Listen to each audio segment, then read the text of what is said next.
which stands one nation under God, indivisible, with liberty and justice for all.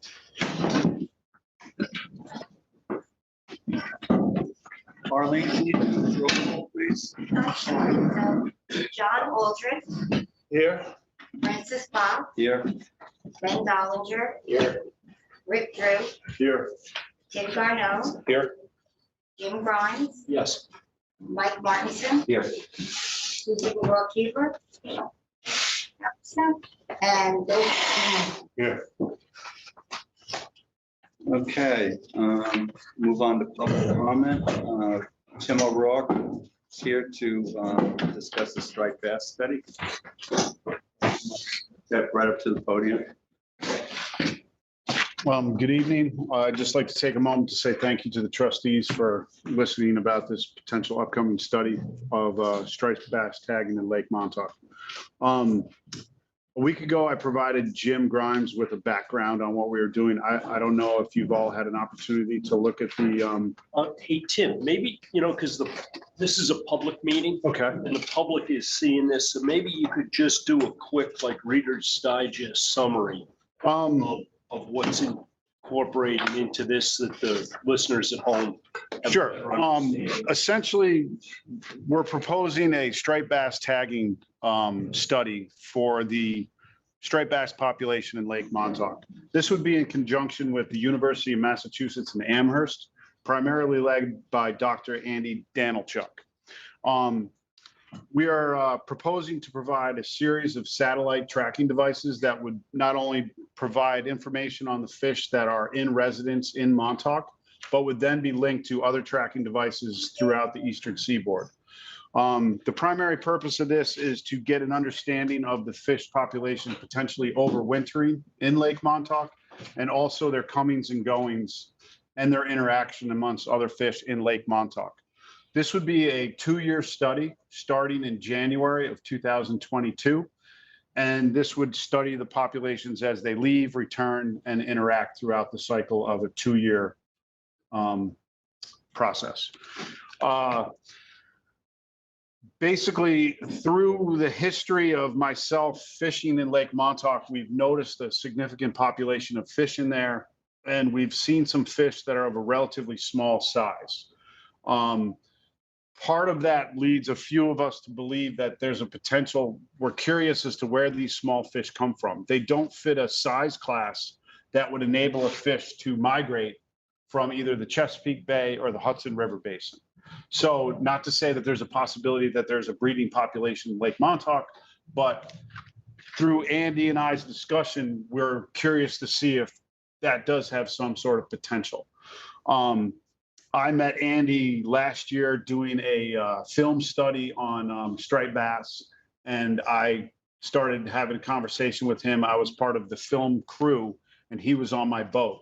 So that's why we started a conversation, and he was kind of curious about the population and what's been going on in Lake Montauk. I have some background information on Andy that I'll present to the board to look at this evening, just to give some of his credentials and some of the studies that he's been involved in. His proposal is, and the fascination that he has, is Lake Montauk is essentially a closed system, which only provides one exit and entry to the environment. So therefore, it gives them a great opportunity to truly study how these fish come and go throughout the Lake Montauk ecosystem and what effects that ecosystem has on their behavior. The tagging will also coordinate with salinity, temperature, and a bunch of other scientific data that can be downloaded through this study. These would be surgically implanted tags, and this would all be done in conjunction with local schools. Jack Perna from Montauk Public School has already shown big interest in being involved in this study. He's actually suggested that I get involved and reach out to Amagansett and the potential to possibly look into East Hampton as well. What's really curious about this, if some of these situations are occurring in Lake Montauk, the town of East Hampton has a few other areas that meet similar criteria, meaning they're essentially a closed system. 3 Mile Harbor, Napeague Harbor. So this potentially could be expanded depending on the information that we gain from this. Andy has stated that there's very limited information currently on striped bass and studies such as this. As much as it is such an important recreational fishery, as well as a commercial fishery, the scientific data is really limited on what they have so far. Last year, in a separate study, just to give you an example, 3 fish were tagged, 2 in New Jersey, 1 off of Montauk. They were in essentially a 40 to 50 pound class. And the information that was given back from these fish baffled the scientists. They didn't realize some of the stuff that these fish actually do. One of the things that was the biggest mystery to them was the fact that they traveled so far out to the canyons, Hudson Canyon, Baltimore Block Canyon, and the water depths they were going down to somewhere is up into 1,000 feet. So we view this as a very important aspect of the striped bass population. We feel that Montauk is a perfect area suitable for a potential study like this. And it's been my experience living in East Hampton town for 30 years that the trustees are a very fundamental part of research and scientific studies such as this. I felt it was a good idea to come to you guys first. And even though Lake Montauk doesn't fall within the jurisdiction of the trustees, you guys have a lot of say that happens in the town of East Hampton. If anyone has any questions, I'd be more than happy to answer them as to the best of my ability. And I can leave this materials with you to further. Hey, Tim, what do you see as the ultimate goal here? I mean, certainly you'd be looking to collect data on these holdover fish and track where they go from Lake Montauk, where they potentially winter over. From a personal, They winter over in Lake Montauk, are they traveling to some other water bodies? But what would be the next step? personally, my goal is, and from several years of actual hands-on experience, seeing fish that are a size literally 3 inches big. To me, that makes me wonder, are these fish being born in Lake Montauk? Or is that 3-inch fish actually hardy enough to swim from the Hudson River or the Chesapeake Bay, which is considered the primary breeding areas of the striped bass? My scientific marine science is very limited, but I don't know if that fish could make that journey. The other long-term goal is, as we all know, our water systems are being taxed. There's no mystery to what's going on with the population and the development that occurs here. Lake Montauk suffers very little brown tide. It suffers very little red tide. And that would be a good place to start to see as a baseline to find out if this stuff is an active thing to then implement to other parts of East Hampton. Tim, I have a question. Yes, sir. Where is this proposal being submitted to what grant opportunities? All of this will be done through the University of Massachusetts in Amherst.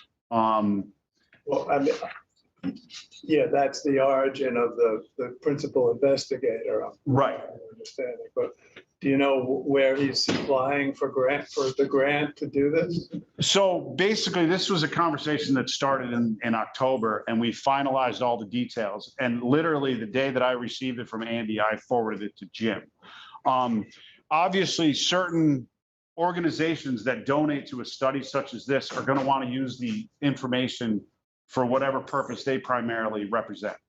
The trustees, the East Hampton town, I mean, to me, I'm just trying to figure out the avenues of financial resources within the town.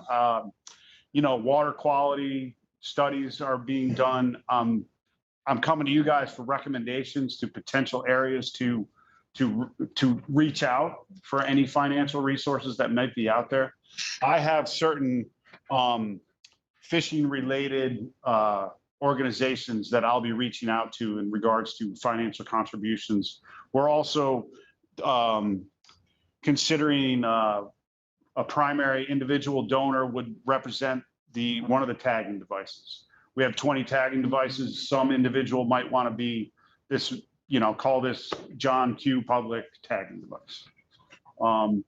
So I guess in a lot of ways, some of the organizations that are going to utilize this information, that's who we're primarily going to go after as far as funding goes. Do you have a total on it? It seems like, and I've just read this quickly, so. But it's literally, I was surprised to come here as quickly as I did too. So It sounds like some of the finer details haven't been all completely worked out yet. well, Andy is now in Maine, offline. So I've been trying to communicate with him and he's offline. But the overall cost we estimate to be, I believe it says $250,000. It was, And that's over the 2 years. It says 225 plus the equipment that you sort of list in the first paragraph there. That's, I was kind of wondering, do you have a total? What that equipment and. The grand total with all the equipment is $225,000. Now, one of the biggest, not the biggest, but one consideration here is, as everybody knows, housing for people does present a certain challenge. So there's a budget for accommodations of any of the scientists that are going to be coming down here. There's also going to be a need for boats and other individuals to catch and tag and do the striped bass study. So I apologize for not necessarily having it all, but like I said, this just kind of unfolded in the last week. And I was surprised to be asked to come talk to you guys so quickly.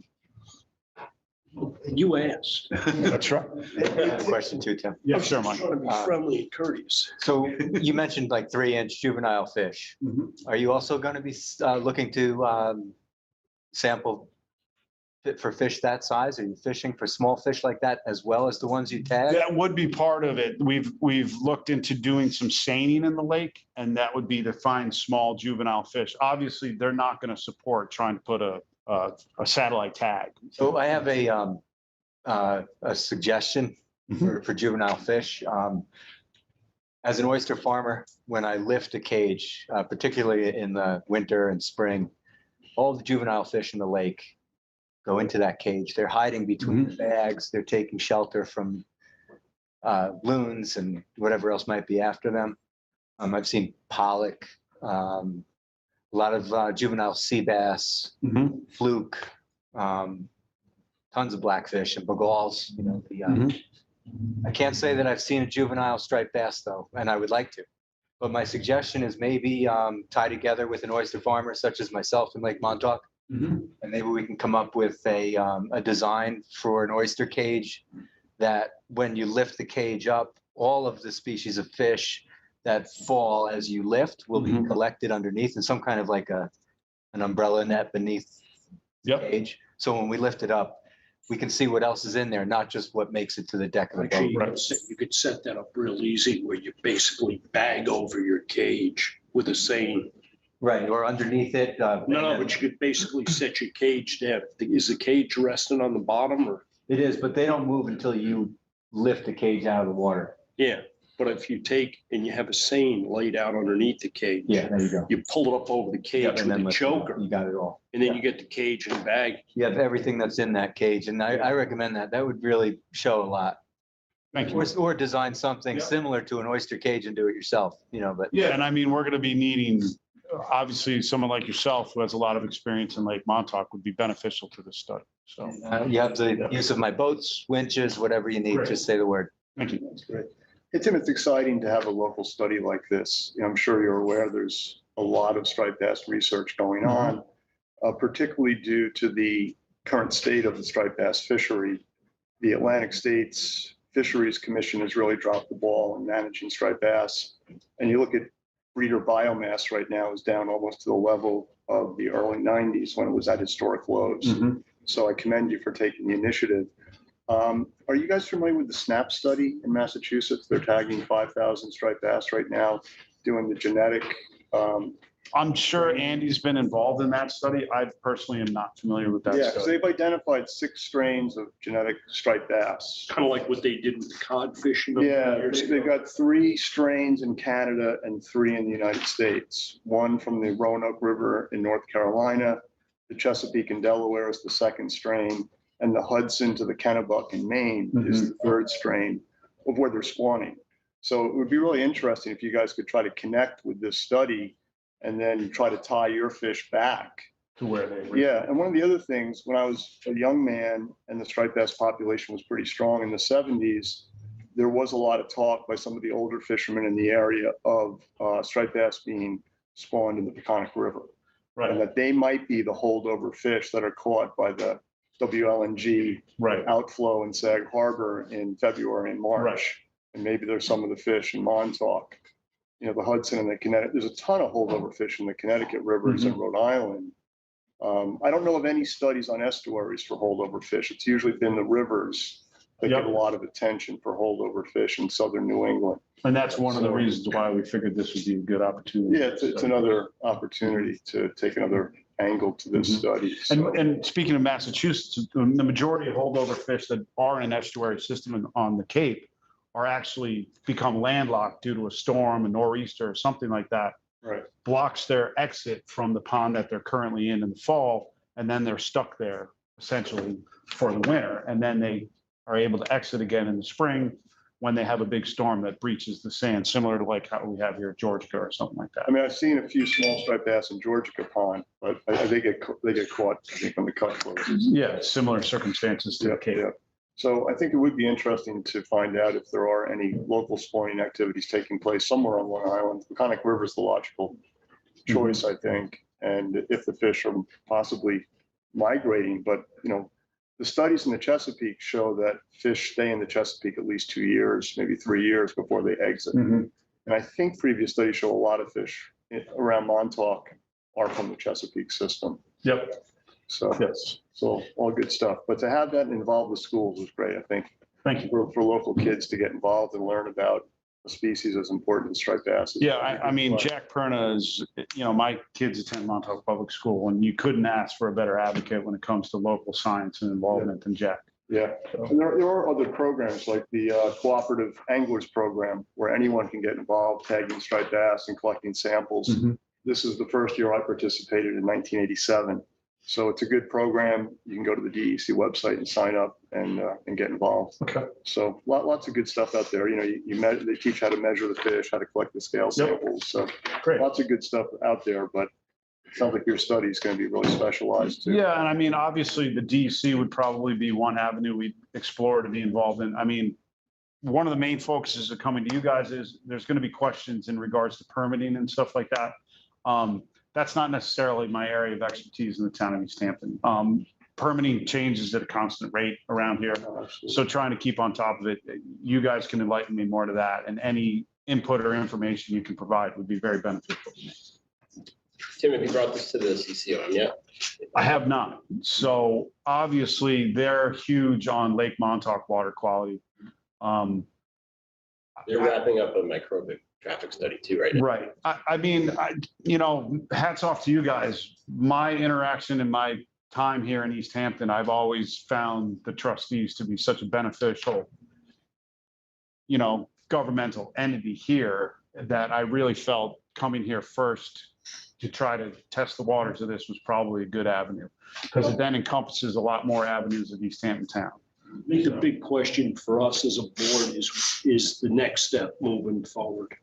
I think, you know, you're gonna need to certainly on 250 or 225 grand, start to really explore avenues for funding beyond this board.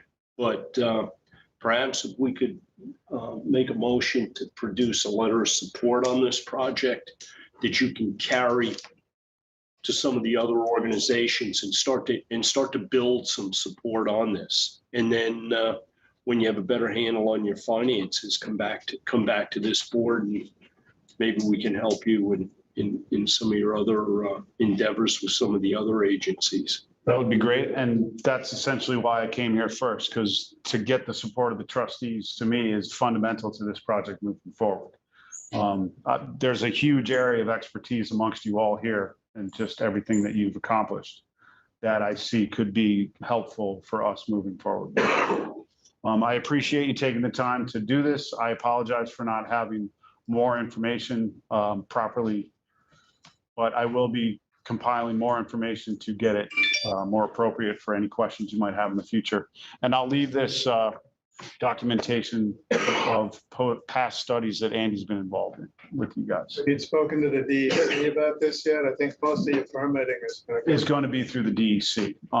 I do realize that. And like I said, this is kind of come upon quickly. And, the one great thing about this area is a lot of things start with just a general, simple conversation.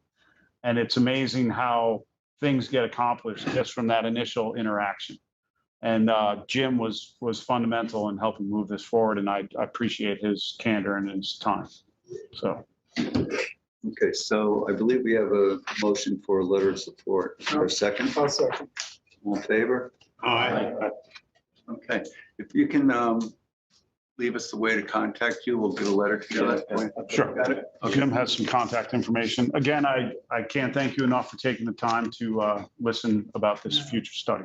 Thanks again and have a good day. Thank you. Nice job. Tim, thank you. Good stuff. It's great. All right.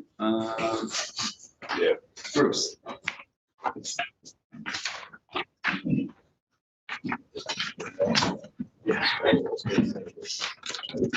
Good evening. Excuse me, Bruce Forward here on behalf of several different parties that own property along Kohl Hollow Farm Road.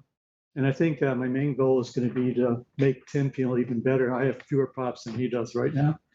I wasn't sure how much of the material you already received and how much we'd be dealing with today in terms of applications that I have. I know I met with Rick and with Jim over on 17 Turbo, but I believe we're not going to deal with that today. Is that correct? I thought last week, you were gonna basically get that aerial photograph worked up to an actual plan. Well, we talked about that in terms of the land base, the upland portion, but I can do that also for the Phragmites section if you Well, want. for the Phragmites, I mean, there was a cutting permit. There was actually a permit issued last year, so this would be a renewal. Yeah, What's this address? this is on 17 Turbo Lane. It's on Hook Pond. This is a property that actually was observed illegally cutting Phragmites some years ago. They came back to us, and this was a project that Lori Wilshire, LPS, had brought back to us, where she was looking to legitimize a dock, and there was an old boardwalk that connected to the dock that had since been disconnected and was on the property, but not actually where it originally was. In the end, I think they retracted both of those applications. They did. So at this point, it's in terms of the trustees section, it's just the Phragmites cutting. Phragmites cutting, and it's not a Phragmites cutting over the entire shoreline. It's only approximately about half. That's all right. It focuses on the area to the left and right of the pathway out to the water. Now, Bruce, when did you think that you would start that Phragmites cutting? Because of the other permits that we need to get, and one with the village is going to be more complicated because it involves other things, I would think not till the fall. Okay, because I don't see this as it's a property that right now, there hasn't been any cutting on this property, and it looks like 2 years.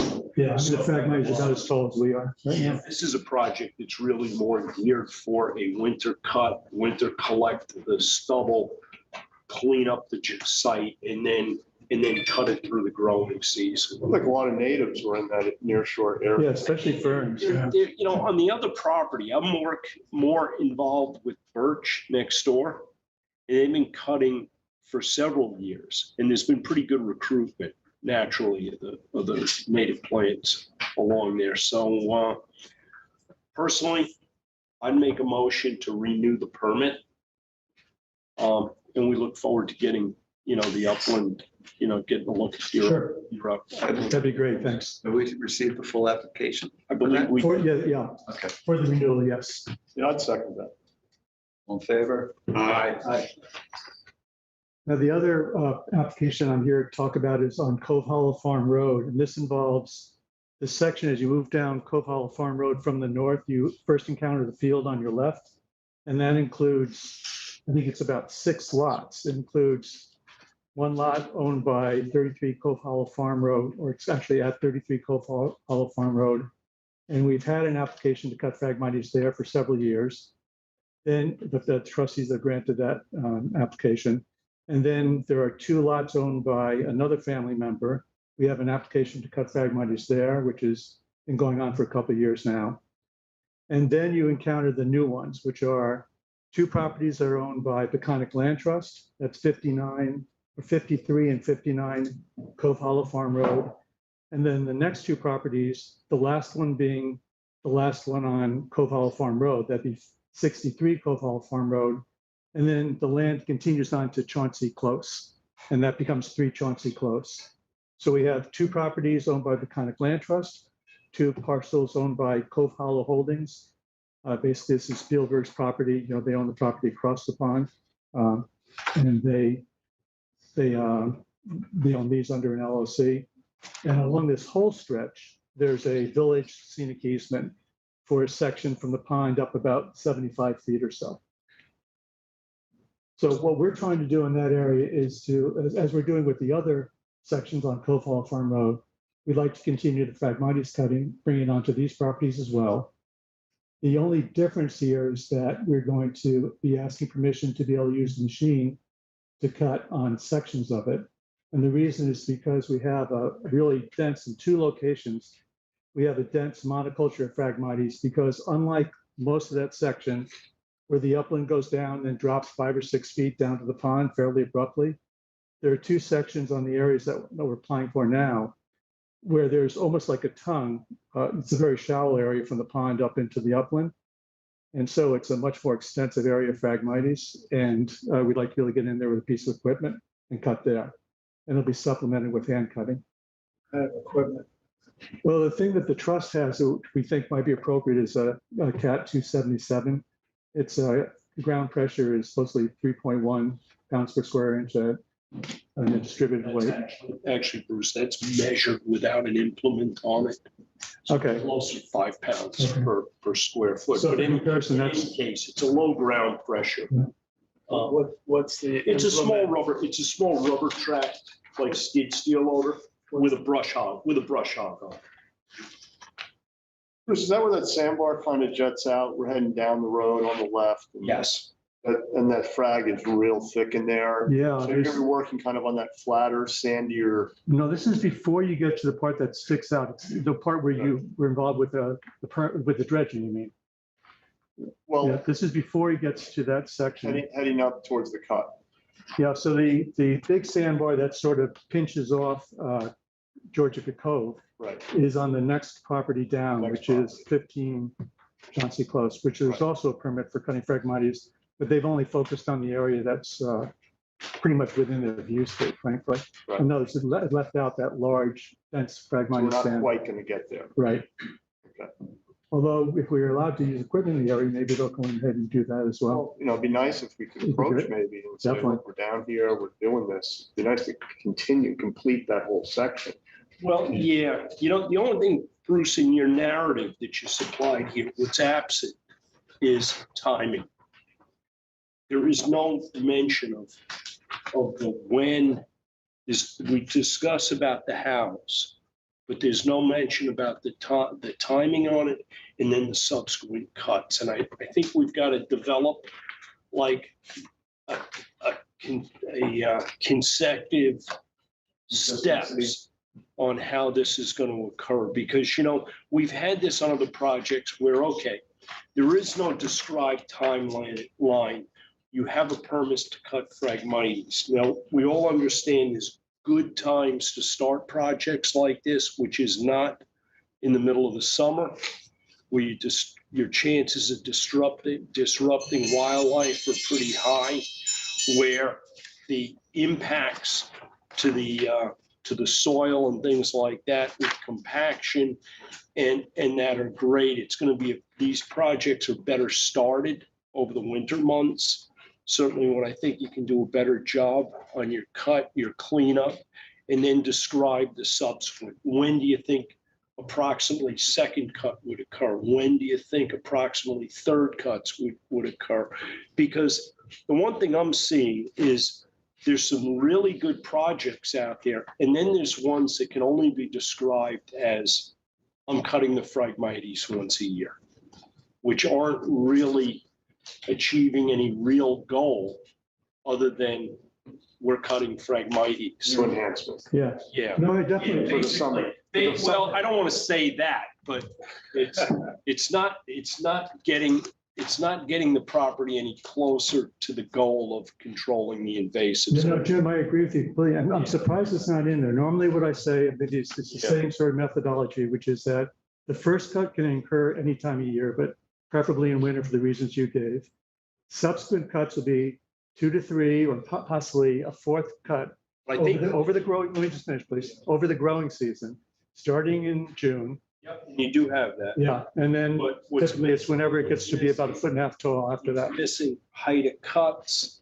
What's missing is a notation about avoiding, as when we get some recruitment in the subsequent years, avoiding native vegetation. Into a manual cut. Yeah, you know, I think it's going to be on any of these projects. DEC's asking for it, village is asking for it, the town's asking for it now, and we're going to ask for it, is a real management plan.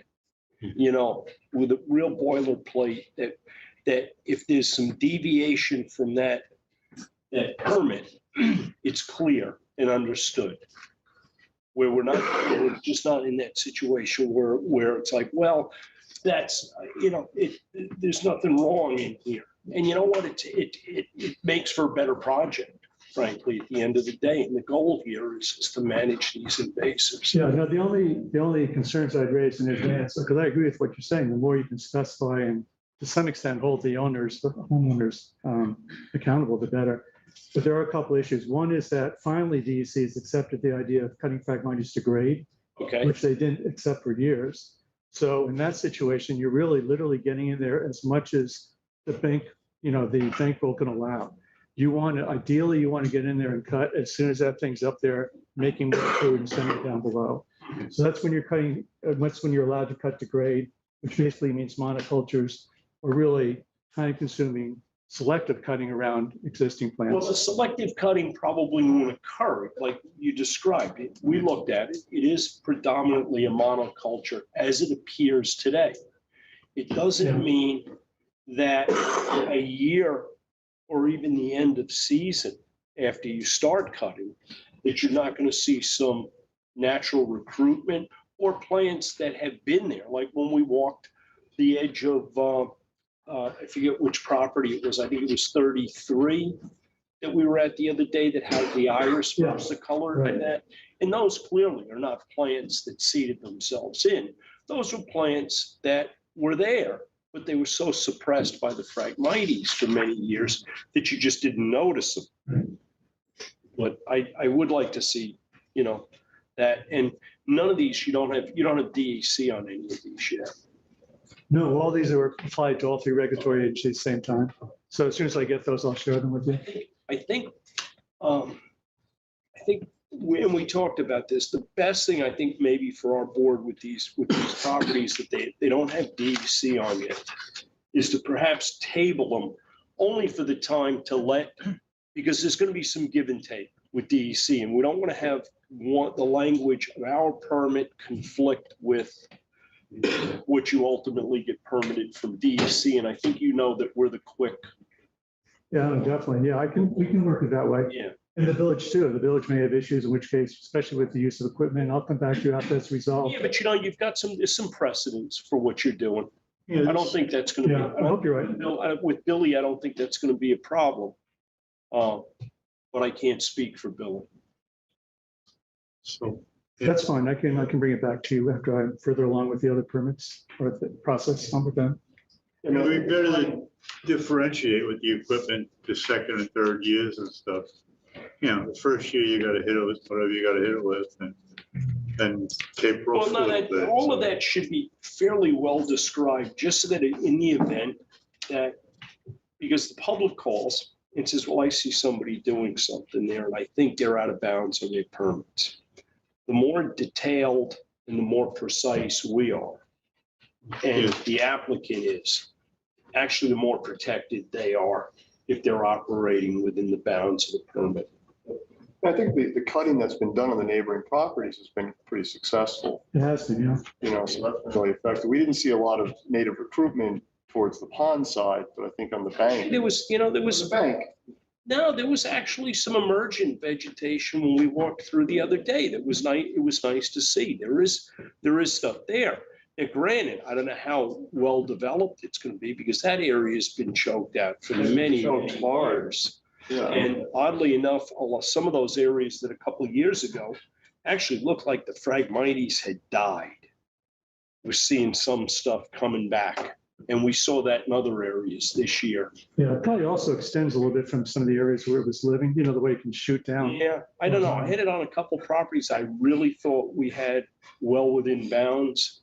Whatever it was, the temperature regime this year, we saw more growth all of a sudden out of the Phragmites that you thought you had a better handle on the control of. So. But I'd like to request, if it is possible, is to, because I think the thing you're bringing up is tricky and, in terms of how to word some of that stuff, because you don't want to become too inflexible to be able to react to what changes out in the field.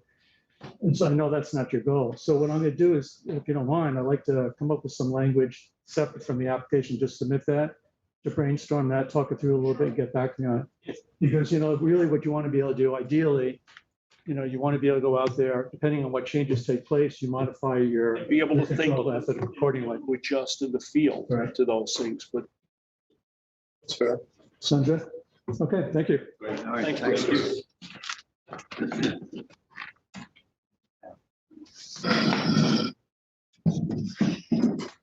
Anyone else want to address the board? Actually, we have a sand fencing application. Martha? Yes, Hi, how are you? good evening, everyone. Charlotte Riker from school. This is her niece. Hi there. So I find, Sorry to describe. no, it's okay. I find that my aunt's reputation precedes me constantly, and Well, we're all in the same class. I wear it like a badge of honor. Could you please just introduce yourself? Sure, my name is Martha Riker from Toomey Latham Shea, 33 West 2nd Street, Riverhead, New York. And I'm here to represent the applicant, 38 Two Mile Hollow LLC, which is the owner of 38 Two Mile Hollow Road. This is the sand fence application. Correct, it's a sand fence application. You were down there, Jim? Yes, Susan and I went in and visited the site last week, and it is an 8-10. The only reason Martha's here, we had gotten the sand fencing to the point where it's done through the office. We don't have to vote on it Right. at meetings.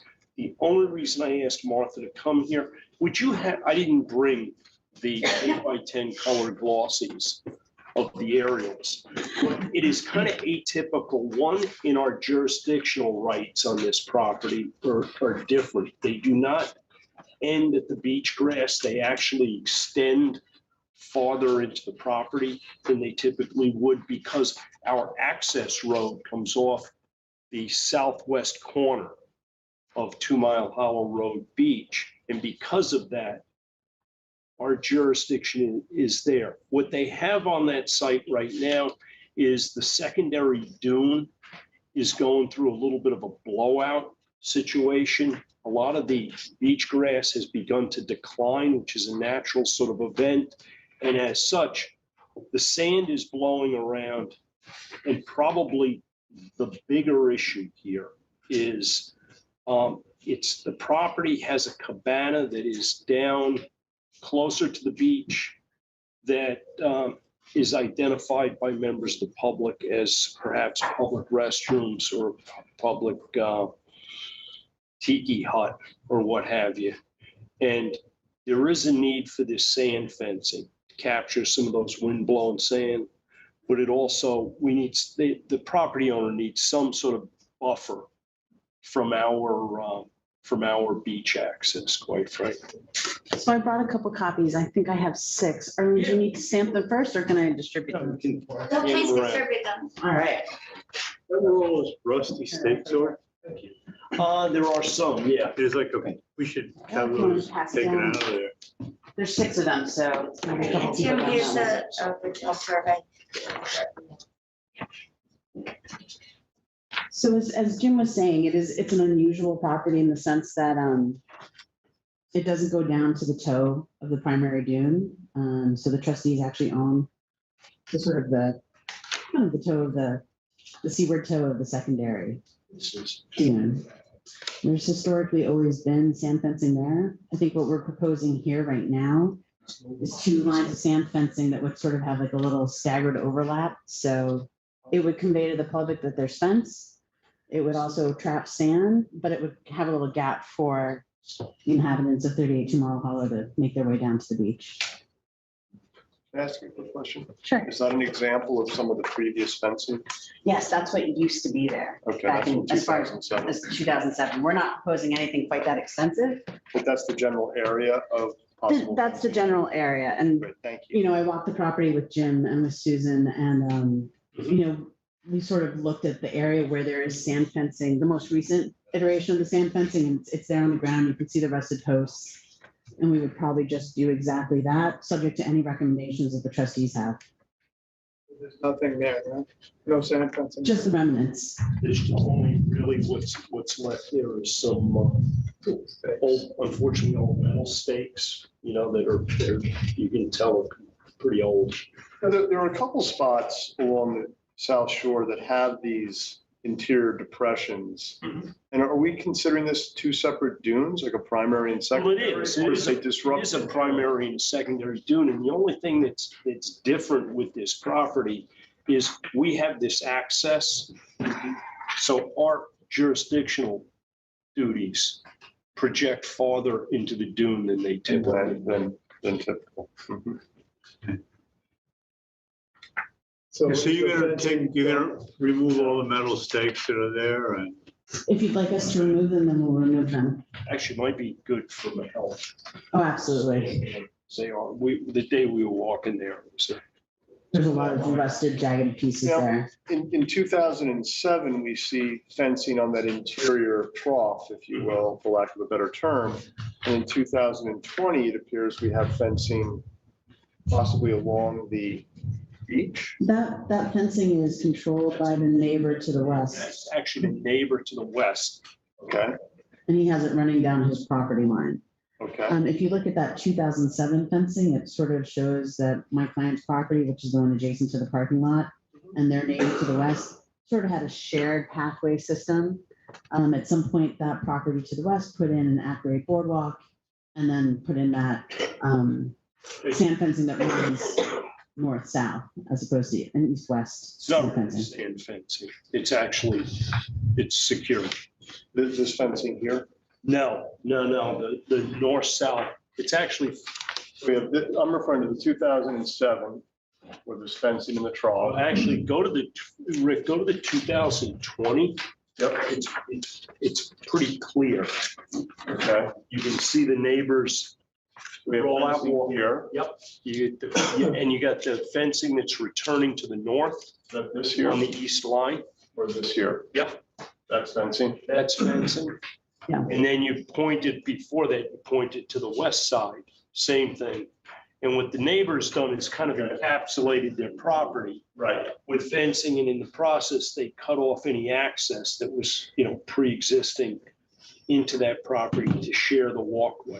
I see. The applicant here is not asking for a walkway.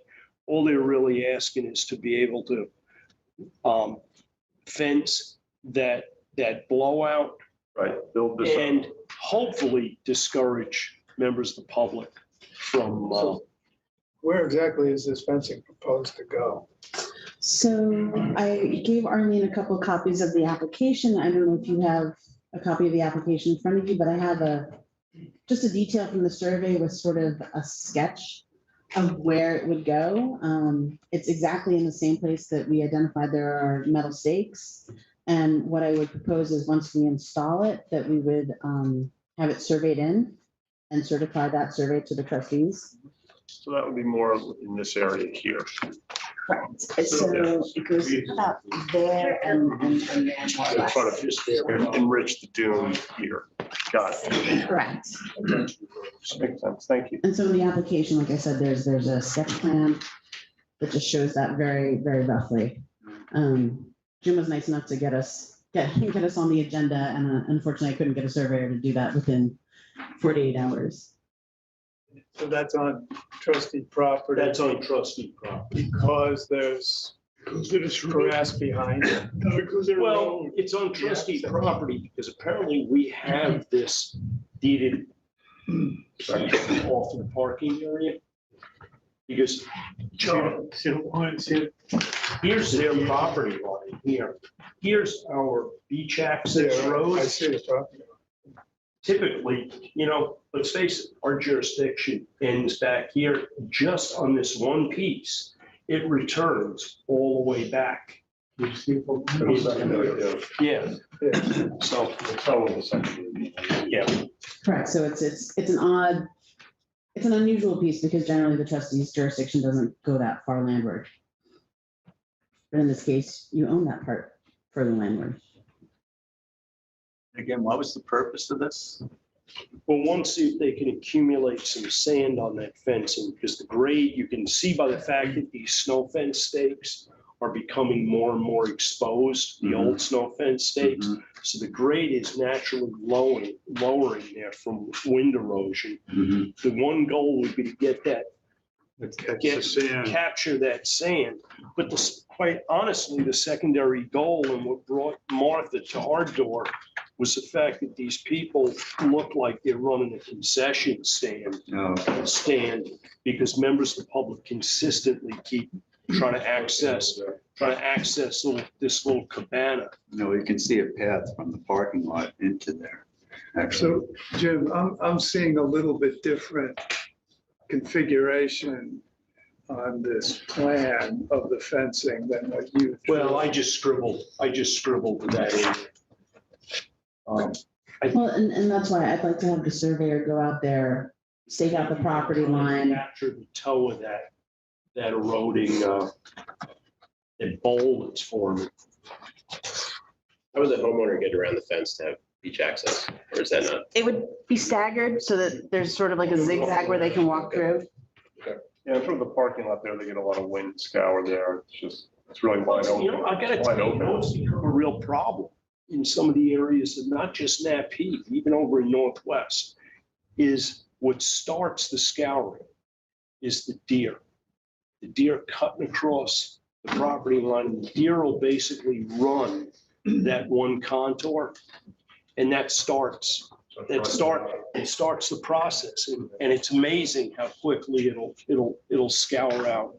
One of the things I noticed as I put together those aerials was, if you look at the state of the beach grass seaward of the cabana in that first photo from 2000, is that 2001? 2001. If you look just a couple years further ahead, even, if you go to 2021, you'll see that there's been a tremendous loss of beach grass vegetation there.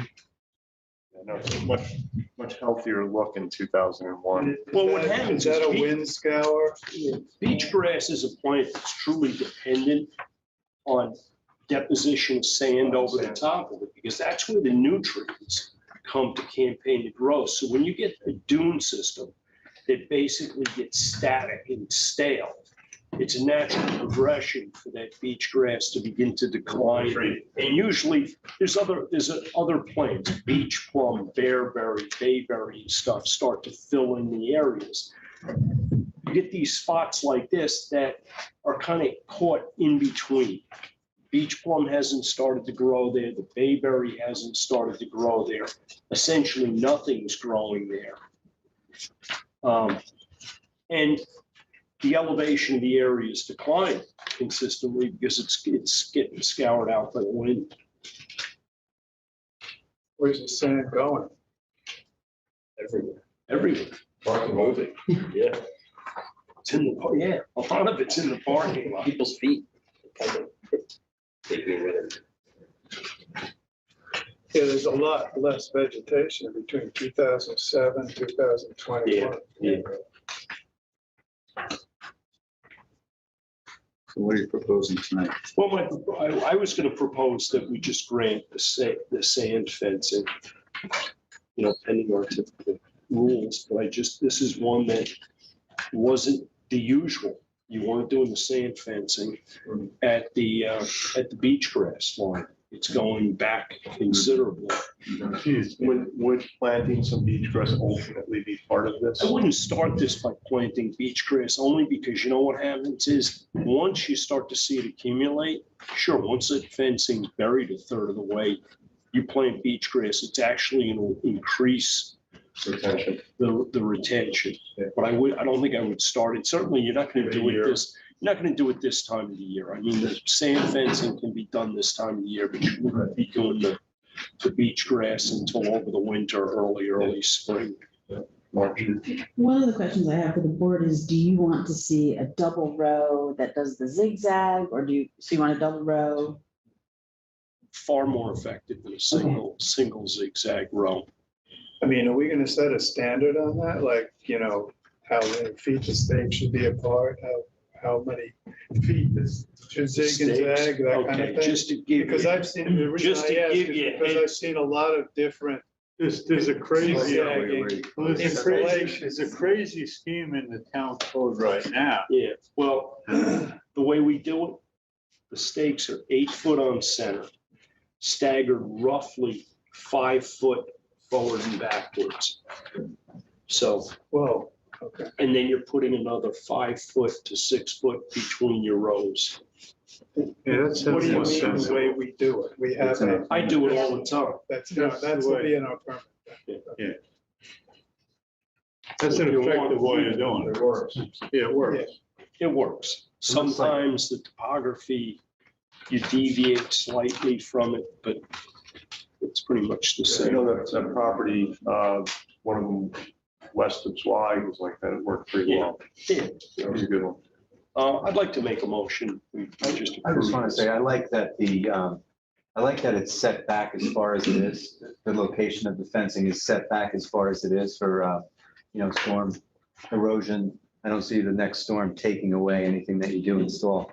Yeah, well, So- listen, most of the sand fencing is done at the toe of the primary dune, and they do get taken out by storms. In this case, not. But not the idea behind that is so that you're constantly, that dune is growing, it's accreting all the time, so that if you do this, like we've gained as much as 20 feet in a year. Okay, great, gain another 10 foot the following year.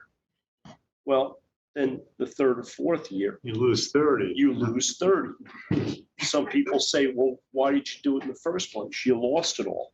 Well, if you didn't have it to lose and you lost 30, You lose another you'd be 30. at a net loss of 30 as You'd be- opposed to a you'd be net back at loss of 60 zero. from where you started, so- That's, But in this case, it's not even on the primary dune, it's set back from the primary. dune. This Sent is back kind to of a the primary. unique situation. I think that's why. Property line is part of it. It's far enough back that it's not going to affect the. But this looks, yeah, I would second that motion. So we have a motion, we have a second, all in favor? Aye. Anyone opposed? Thank you very much. You're welcome. Mark. Thank you. Thanks for coming.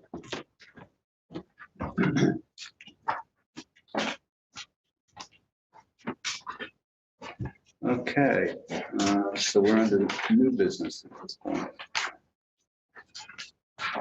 Trustee beach cleanup at Barcelona Point,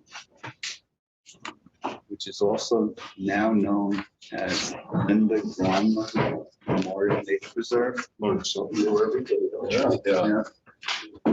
What was your? Yeah, that was just something a constituent there complained about, a lot of litter being left overnight over a weekend. There's a lot of people using that property now for fishing and so my wife and I just went down and cleaned it up. And Thank you. It was not too, it was a pretty quick cleanup. And then we walked over to the county park side, and which is a little slab right by the mouth of the creek, and a little bit more garbage there. And, we took care of that as well. And there's a homeowner right there who's apparently trying to sell her house. And so there's a lot of, right off the parking lot there. And we actually ran into the broker and the potential buyer as this was all happening, as we were cleaning up their beach, or our beach and the county beach. And Even now.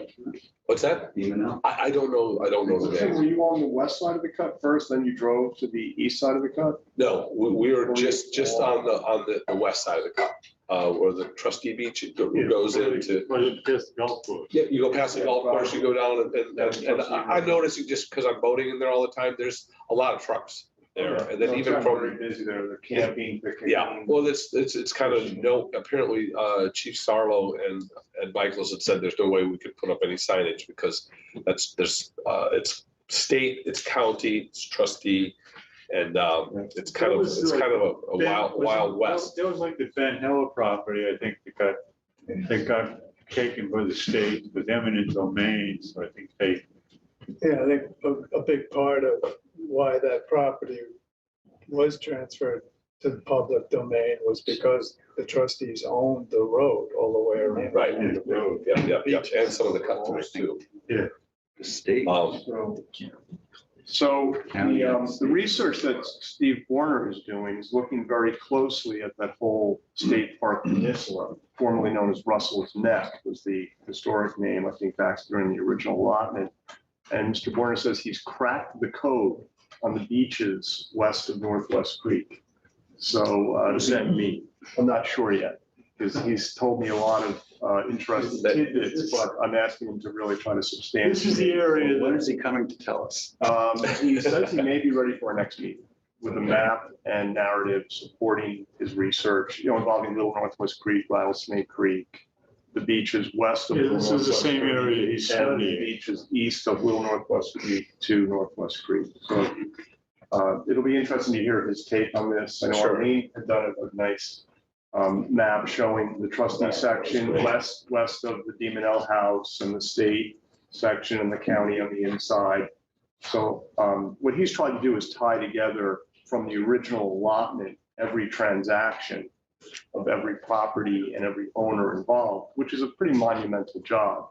And it's taken him a long time, but I am impressed by the amount of research he's done. And I think he's just really struggled to compile it and be able to present it in a manner that everyone can understand without him taking, 3 days to explain the chain of title for each property. Right. So we'll see what he has to offer. I think it'll be interesting, just because there just seems to be a lot of usage now from the last year and just doing a horseshoe crab surveying, you can see them at 1 a.m, there's fires. Right. Out on that spit is actually the county spit and then the trustee spit. Every little place that was unused has got. Yeah, there are people like overnighting and there's trucks and there are lights and music. And that's a 1 a.m. Well, that's the I thing. don't think the state's doing much at all. Regardless of who owns each piece of it, I think we need to maybe cooperate better with everyone. So Well, it started from, they contacted the state and the county and then called Fred Thiel's office. And then Fred Thiel's office basically sent us a note saying, I think this is your beach. You guys should clean it up. They want to give us. I went and cleaned it up. Yes, yeah, exactly. I can go over there once a week. I don't care. Could you just send us a copy of that deed? Yeah, exactly. Well, Fred was out of town, so I was like, let's just take care of it. Take care of it. So it'll be interesting to see the deeds and the transfer. Yep, no, it's great timing. Does anyone go down there to pick up the garbage? I don't know. I don't know. I don't think the state does. And apparently the county doesn't. So that's why. Maybe we can work on all the involved agencies. Yeah. Sounds like you need, somebody's got to do the enforcement down there. I mean, it has. Well, that's what I was kind of looking into. That's what they said. That we can't put up signs for. But if the state owns it, they should also own the Don't we own that enforcement. road? We own the road, but I don't know if we own. Why can't we put up a sign on our own Well, road? that's why I think we need to understand the actual delineation of the road. Why does the road stop before the parking lot? Why does the beach of trustee ownership start to the west of the Demon L house? They're just questions that are kind of unresolved. Because when you look at some of the earlier allotments and transfers, they don't line up with what's going on today. But then if there was an eminent domain taking by the state, that would clear all that out. There was, All the history. it's would be- funny, the deeds and the transactions and the ownership around the time of the park being formed have very interesting language. Some of it states things like if it's not already under governmental management or ownership. Yeah. So they've left it a little bit loose in some regards. So it's interesting. But some of it's clear, to the bank, to the beach. Right. And some of it's not as clear. So. But it sounds like something we want to find out. Yeah, we'll try to coordinate with a different. Was it is, and we're supposed to be keeping it clean. Yeah. So I think it'll be. And it's anytime I'll do it. Thank you for doing that. You could wind up with ownership. At least of the garbage. Yeah, whatever you find. All right, Napeag Lazy Point, illegal clearing at the end of Crescent Boulevard on Napeag Harbor. Yeah, this is somebody, I went down there today and somebody just cut a hole through the thing for no reason. It's less than 30 feet from a wide sandy access. The only benefit I can see is you can see the oyster. You can see the oyster rafts without getting out of the car. I can't think of any reason. Doesn't service a view corridor from a house or anything? No, it's at the end of a road. And it's growing back. But it looks like, I looked at it, I said, this thing is 25 or 30 feet from the access, where you just, The grassy area to it's south. a sandy area with a fence and all that That's the private. Spartina grass? Right No, at they the end cut of- through like the brush. They cut through the Rosa Rugosa and stuff like that. It looks like they made a cut They're trying to make 5 feet make a wide. beach for sitting and picnicking? No, the only possible benefit I could see is you can see the oyster rafts without getting out of your car. Or, Did you park there, or is it not really? Maybe. yeah, I mean, it's idiotic, whoever did it. Well, that would be easy to find out. You could just poll the oyster gardeners. So. But, we could probably find out who did it. I mean, Or ask the homeowners association. there's a couple of. Ask Dennis There's a- Kohl. I'm sure he'll be able to tell you cut the trail. Yeah. Dennis Curls could probably tell you who did it if it wasn't him. If it wasn't. And it wouldn't be him because he's got a better view from his house. Is this trustee property that the clearing took place? It's the end of it. Well, that's a No. good question. The No. beach is. Our beach is trustee, but it Goes It's down, sort it of- starts on the road and goes through to the sand. Well, when I first heard this from Susan, I asked her to contact Kim Shaw and code enforcement, Yeah. take a look at it. All right, so we'll wait for an update from the cooperating agencies. Yeah, I think Kim was going to go down and look at it right away. I think we had an outstanding question in that area about the so-called private beach to the. To the right, To the right. There's a sign that says private beach, Right. yeah. And it looks like all the Spartina, which would normally be there, has been cleared out. Oh, it's a Down long towards the time. inlet onto the ponds. Yeah, Well, only a No. short stretch from the. it's end of where it Crescent comes, sort of where it Boulevard comes out, from by the maybe parking lot, by 50 the, feet. Oh, the picture I saw, I couldn't see the Spartina. All I could see was like the brush.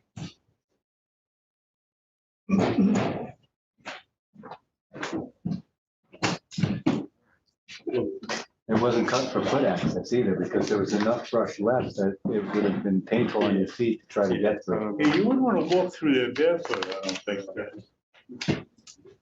But like I said, it's 20, 30 feet, there's a Yeah. 8-foot wide sandy Where all the pit. families hang out. Yeah, I'll give Kim a call tomorrow and see if she had a look at it. Old business, update on kayak racks. Anything different with them? Well, we just, Susan and I tagged them for, any unpermitted kayaks. There weren't many. One thing I did notice though is that there seemed to be a lot of wide kayaks. And there seems to be an issue in some places with some people because we've permitted out at 5 kayaks per tier, in a lot of cases, 4 kayaks is filling up the whole tier. So there are some kayaks that have been tied up next to the rack, which defeats the whole purpose of the rack. And, you know, there's been suggestion, I think Susan made up signs that said stack your kayaks on edge, which doesn't It's seem kind to of be hard to do. happening. And I don't think it's. Because unless you're there when the other people are loading their kayaks in, And that's a hard thing. should Why do we- people want to put them in upside down to keep rain and stuff out? Well, whatever, they're, you know, a lot of these kayaks are, they're not like, you know. Why are we having this problem all of a sudden? Is it a design change in the boat? I think a lot, it seems as though, Big turkey legs you see at Disney World. Well, I at mean, Mile Hill, there's 4 kayaks in each section. Walk around. but it's permitted for 5. Right, but every rack has 4 and it's full. It takes well, up that's the my full point. expanse. And That's my these are standard 30-inch wide kayaks. So a standard wreck kayak 36 inches, maybe. is 30 inches wide. So next year we change it to permit 4 per rack. Well, I think we had that discussion this Expand the racks again. Or if we just make them longer. Yeah, well, I'm just saying that these, right now. You those know, what it is sections you're handle making 4. these out of pieces of split rail fence, or not split rail, yeah, split rail fence. So they're 11 feet. In truth, it's usually not even 10 feet you get out of it. Yeah, by the time you get So them, you're 4 kayaks. 4 kayaks. The bottom line is, 4 we're gonna have fit. to go back to just So we 4 should- kayaks we should on a rack. put more racks in where there's room to. Well, there isn't, really isn't, there's room at Settlers Landing, there's no room at Mile Hill, there's no real room at Loud's Point, there's no room in Toronto, So we're stuck with what we've got. unless we, Can we yes. do another, can we put a second tier? It's too high. Third tier, Yeah. 2's enough. Yeah. You can't. ladders. The idea is not to carry them very far. Yeah. The people are looking for exercise. This is upper body strength. Well, I think we're gonna have to deal with the fallout this year and talk about, you know, if we want to reduce it to 4 per tier next year. Francis, one quick point related to this a little bit is the mooring field off the launching ramp at Loud's Point. Mhm. And it does seem like there may be, things are a little tight down there and we need to take another look at that. See, that's another thing that's going on. Right off the ramp itself, you have 2 sailboats and a Boston whaler. And the Boston, it's like a triangle. So the Boston whaler had to get pushed out into the channel and you have the 2 sailboats, but the swing areas of all 3 are kind of tight and it creates a, you know, kind of a cluster right in front of the ramp. And if you drive down, there, you'll see the 3 boats I'm talking about. Pretty much a lot of the legacy boats that are there, the Damon's, you know, work boats, and like the private, the whalers and center consoles, you know, they're pretty good, but it just seems like we may have gotten a little congested in front of the ramp area there. So It's my understanding that one of those 3 boats took it into their own hands and actually moved one of the other boats. I think that was now. Yeah, that was, So I now think it's that not was, quite- I think that was farther south. That was further south? Yeah. Okay. So in any event, you know, I thought originally we had to go down there and flag the Well- line and pulley moorings, you know, in the Yeah. spring. They seem to be pretty good, but it's The just, issue with the moorings, the pole moorings farther south, where one was moved and there was some conflict between a commercial permit holder and a recreational permit holder. I think down there, it might be a good idea in the future to set stakes on the beach with numbers in them, maybe something permanent, you know, yeah, we'll tag, each one will stake and tag. with a number. This is your key. It would eliminate future conflict, John. I think there's a lot of, you know, new applicants that aren't really familiar with the protocols that. We've been approached at the marina about moorings, you know, nonstop, and I do ask them to give Arlene a call, and check in and see what's available. There's still a lot of people that are new to this and they A don't. lot of new realize- voters. They don't realize how Well, much. we actually did have a complaint that the grid wasn't being followed. Well, Exactly. I We've seen that in there 3 and Mile. GPS those moorings in question, and I got the same information as the complainant did. And we've been in contact with we've sent letters to the owners of those moorings saying they're out of position, and there's been contact with the company that set the moorings. I haven't heard back. Okay. But you're on. I'm on it. I'm not sure what to do about it. Yeah. To tell you the truth, I mean, we sent letters to the owners. I don't know Well, I what, think, at what, after that, what? What am I getting? well, I think before next year, they need to, we know who they are. We don't need to go through another season. Right. So The IT department sent back something that was very bizarre, our IT department. And so it's more complicated than you think. Why don't I forward that email and then you guys can read it? They were talking about when it gets converted from degrees to seconds, that sometimes you get I think that's. radically different spots. I'll just forward you the email. You guys know. Between using minutes and seconds. No, and I don't using think that's, decimals. I don't think that's we it. have to I be think that's. consistent. GPS and Yeah. GPS. Yeah. So we have to go down to that level of detail. You really only need to go out to 4 or 5 digits. At 4 digits, you're only off 20 feet or so. At 3 digits, you could be off 100 feet. Right. And these things are off 500 and 700 feet. So it's down to 2 digits. And I got pretty consistent Right. readings to 4 digits. If we can be within 20 feet, that's going to leave plenty of swing. Well, I mean, you're bound to get a difference. I mean, the thing is swinging all Well, around, The reality is, it's only accurate to 20 feet, and that's intentional unless you got the super secret GPS. Yeah, but, these are a 5. Surveyor grade. So, No, I think I don't know why that's. any of the moorings that are identified out of. Sounds like somebody's needed their unit Review out of next year. operation. That's fair. And another correspondence, and the permit isn't issued until we get communication back. Well, our IT department may not be saying exactly what you want to hear versus the guy there, because he used the correct degrees and didn't convert it to seconds. So you just read. You're not the email. converting degrees to seconds. Yeah. You're going out to a certain level. Portion of, it's like. Well, that. No, I'll just forward you Just the like the email. car. There is more communication that you haven't That's seen. Yeah. And We'll look at it definitely. Thanks. All right, committee reports, agriculture, the aquaponics salt marsh mosquito dipping survey. I don't think anybody's here. I was, You were there? Okay. we went, Susan was sick, so we had to drop one of the sectors.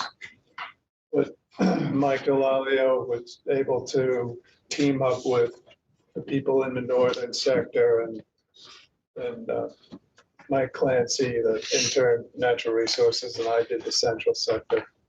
We found a lot of larvae and pupae. We actually kind of found a whole range of larvae from stage 1 up to pupae, and it was kind of a real mix of sizes. Is that due to the rain that we've had? Yeah, the rain, and this is a moon tide period. So they're identified hotspots pretty much all along the way in the northern And you're going to be spraying? central sector. He's going to target the hotspots, but there are quite a few of them, so. Well, it's prime season now, and you guys have done a good job reducing the number of sprayings through your research, but Yeah. inevitably, I A think. lot has to do with the rain. Yeah, we had, this rain has been unbelievable. So I think we're on schedule to do the next one in the next tide cycle, which will be 2 weeks, I believe.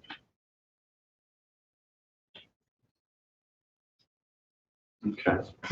So I think that that'll probably, the information will be posted on our website. And I know people in Acabana keep on top of this.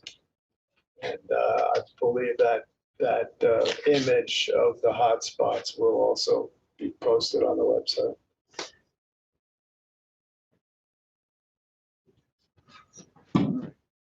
We're gonna table the Bryson fundraiser fair. So Susan's here at the next meeting. I have a question. Is this gonna supersede the largest clam contest No. this year? No. No, this is something else. Okay. Yeah, I think she was looking to do it this month.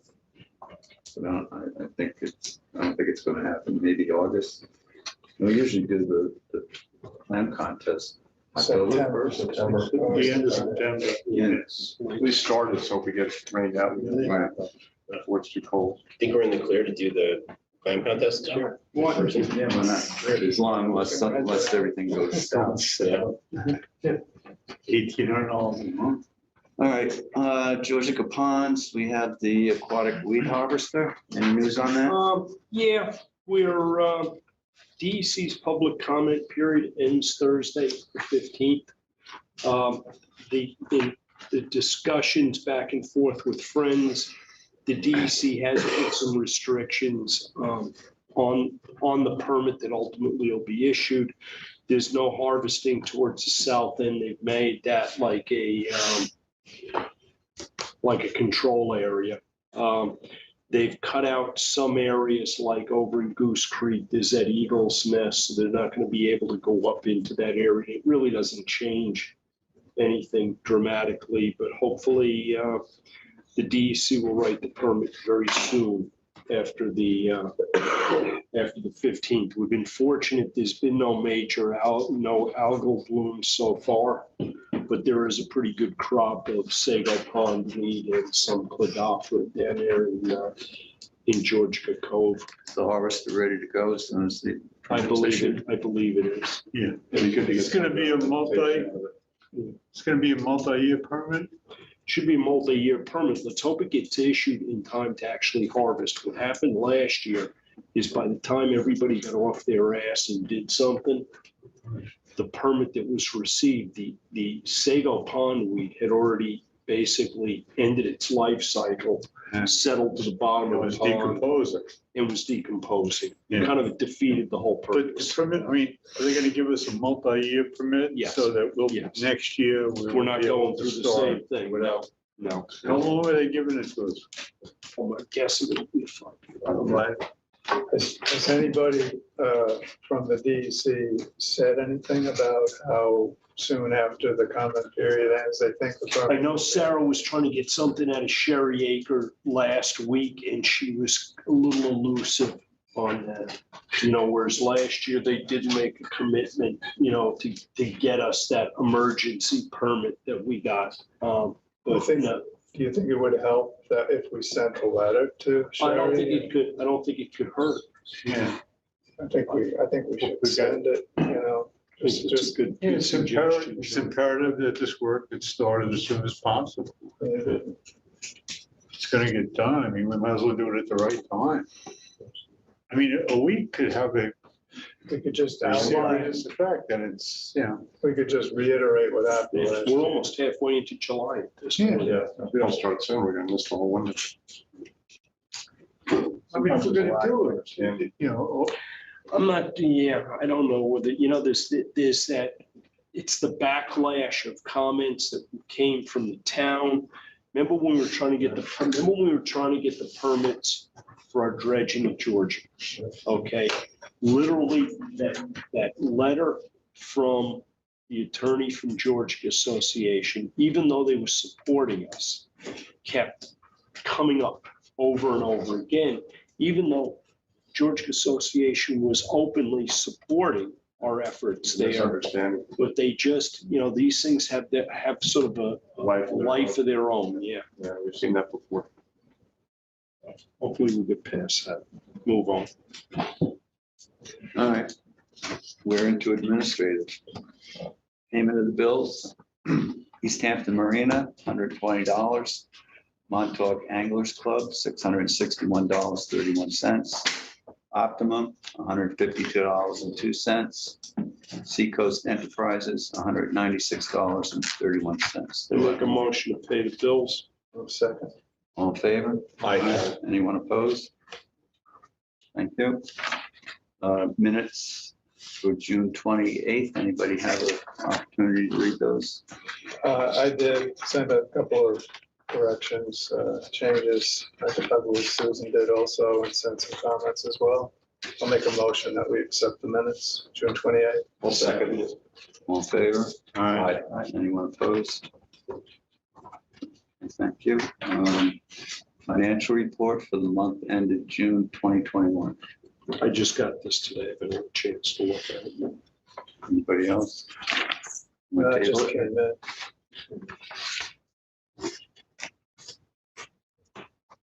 And we have a certificate of deposit ended 5679 for renewal. A motion to renew. Motion to renew. Second. All in favor? Aye. Anyone opposed? All right, report of the clerk. It's budget season with the town, and I would like two people to join me in reviewing last year's budget and seeing if we want to make any adjustments for this year's. We need to do this. I can't do it next week, the following week. Yeah. Volunteers? Yeah, I'll look at it. One other person? I'll do it. You? Let Bill do it, Yeah. Bill? because I'm gonna actually be headed down. Okay. John? All right, we'll work out a date to get together and go through that. Anybody have anything else? The only thing I have is the pump out boat. I don't know if anybody remembers, we actually ordered another pump out boat Is the chip show that up was, yet? that was due here The the 4th of July. Well, I was talking, kind of communicating with the boat yard. They will be getting the boat that's ahead of us's engine the end of this month. He said, being honest, the way things have been going, we probably won't see that motor until September. I have it's on the same subject, but it's a little bit of a sidetrack, and it is that the boat that we currently have operating is operating with such efficiency that the actually tank that we have for holding is actually Somewhat inadequate. inadequate. Well, I don't think the tank is inadequate, okay? The issue that has become a crisis here is the lack of interest or want to stick that tank, which I do understand, because when you stick a tank, it's like sticking for your oil. Yeah. You gotta wipe the stick off. I would like to look into and see if we can't put some kind of float in that tank where you can read the level literally from the dock. Absolutely. Because what's happening is guy forgets to stick the tank in the morning, which he meant to do. In And this day and age, you can read it from your iPhone. I'm not even thinking about getting that sophisticated. You could just simply set up a float in the tank on a rod. And Is that a town tank or you? I believe it's a town tank, but what's happening is we need to do a better job of monitoring what the level is in the tank, because we're putting Chief Michaels, he's the one who actually calls to get the tank pumped. But there's only one problem. When there's only 100 gallons or 200 gallons left in the tank, you're not really giving anybody any time to get out there and pump it. And I think over the 4th of July weekend, we had a little septic escape. Well, part of that was because there was not a key available to the lock. That's now been remedied. Okay. So, but this, it's important that I think we make this a little more goof proof. Yeah, and also with the boat, a lot of people are in the industry, marine industry, already looking ahead to 2022. So getting the boat and, keep pushing forward because supply chain We had has the been so opportunity. horrific. We did have the opportunity to actually go with a Suzuki engine. We're trying to standardize our fleet. There's no service There's providers. no service providers out here. for That engine is Suzuki. original. Yeah, It's I was not- there. I didn't even know there was That's one the that nearest close. one. So we're gonna, you know, This is far away. there's been no crisis on our end. The equipment that purchases that we made last year in the form of hoses and an extra pump have worked out well. Our operators have been doing a what job. In fact, I think special notice should be made to Savannah, who has really taken what could have been an impossible situation and made it very workable. This is good. She's done a great job of running the boat. She's been a great ambassador to the trustees. She filled in when we really didn't, we needed it and nobody else was really stepping up to the plate. So it was a good, I agree. Yeah, I'm She getting took- a lot of good So reports. let's, She took me out to take a look at those moorings out of place, and there were people hailing her all over the place. She was very impressive. but you know what she's, you know, can I tell what I appreciate? She's got a routine there. Listen, I do these boats then, and by 3 o'clock I'm done, and it's all working. She's, you know, it's, Very she's efficient. effective. Yeah. So we can quickly look into whatever technology is available. I think it's one of those things. It's not technology. It's called a cork. It's called a cork on a rod that's in Something, the yeah. tank. No, And they as have- the water level goes up, the The- rod the- goes up and, yeah. and lifts the little arm, We right? can I'm paint not, it. you know, technologically, that's as sophisticated I was gonna get. Okay, can we cover the cost of this technology? Yes, Okay, Yes, it'll I get think- done quicker that way. yeah. I'm gonna put the, Make a motion? our team of best engineers on it. I think I'm gonna engage Spencer Kulick tomorrow. The CCOM has expressed interest in us. They would like to do a little piece just on the new pump out boat and the trustees. So they asked if we could get a picture in front of the boat. Yeah, That would are be you great. part of CCOM? I'm not. They just reach out every so often. He's a good-looking guy. You know. That's it. No, but they'd love to feature a piece. Montauk ambassador. Yeah, on the new boat, with, it could be all the trustees or Montauk trustees. You know, it's not easy to get us all together in one spot, especially in Montauk. Yeah, they had actually mentioned that to me, you know, it's one of those. We have pictures available. A brand new boat. We could get a photo up in there when that septic, when the sewer tank is overflowed into the parking lot. Everybody's loving us. Shovels out. Yeah. Yeah, we'll all be We're getting on my our conflict wellies. study. Do you have anything else? I got nothing else. Good. Motion to- Trustees, just for the record, you have 0 callers. Oh, thanks. Thank you. We're doing great. Appreciate that, Matt. It was a rating. Okay, we have a motion to close. Is there a second? Second. All in favor? All right. Thank you, everybody. Thank you. Good to see everybody. Thank you, Matt.